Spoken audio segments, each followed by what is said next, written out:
there's a difference between time off and time well spent.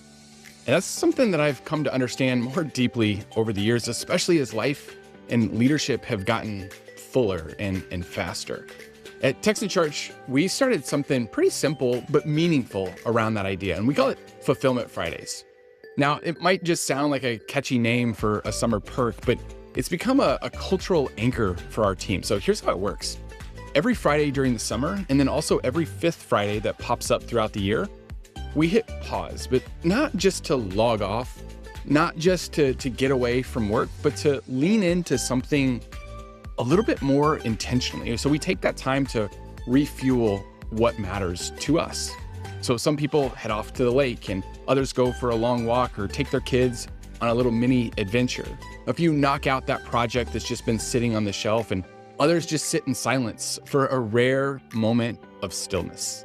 And some just do whatever fills their tank back up again. And that's the point, because it's not about productivity, it's about purpose, a commitment to a rhythm and restoration, because we believe that healthy leaders build healthy teams. And so if we're not taking care of the people doing the work, including ourselves, the work eventually suffers. And I learned this the hard way. I can't pour out what I haven't filled up.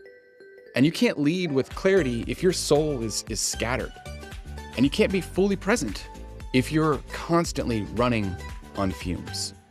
So Fulfillment Fridays are our way of making space to fix that. They help us to live out what we say that we believe. And that margin, it's not a luxury, it's discipline. And so they remind each of us, you're more than the work you do. You're a person with a life, with a story, with needs that go way beyond your job description. And so here's the thing, it's not just good for people, it's good for the mission. Because when our team comes back on Monday, they don't just show up, they engage. They lead better, they create more, they bring a kind of energy and clarity that you just can't fake with a motivational quote or a spreadsheet. Why? Because they've reconnected with what matters.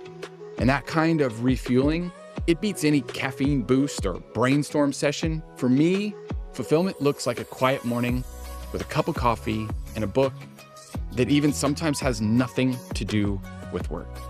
And audiobooks in my earbuds as I just relax and sit in my chair and do what feels like nothing, but at the same time is the work that my soul needs. It's watching my son play soccer.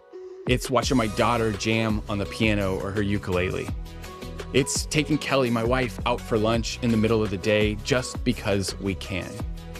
And it's those moments that remind me leadership isn't the only identity that I carry.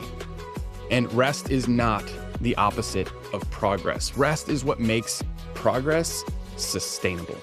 You don't need a fancy policy to start something like this. You just need to ask one simple question. What would it look like to build more fulfillment into your life and leadership? Maybe it's a weekly rhythm. Maybe it's monthly. Maybe it's just carving out 2 hours on a Friday to breathe, to think, and to enjoy what's already right in front of you. Look, we're not perfect at this. We miss it sometimes, but we're committed to it because refueled people build better things. So the next time a Fifth Friday shows up on your calendar or the summer pace starts pressing in, don't ignore this invitation. Slow down. Pay attention to what fills you. And remember, fulfillment isn't selfish. It's strategic. And so let's lead from a place of fullness, one Friday at a time. And if you found this helpful, I put together a free 30-day leadership growth plan. It walks through the daily habits and the meeting rhythms that have really helped our team to stay focused, aligned, and healthy.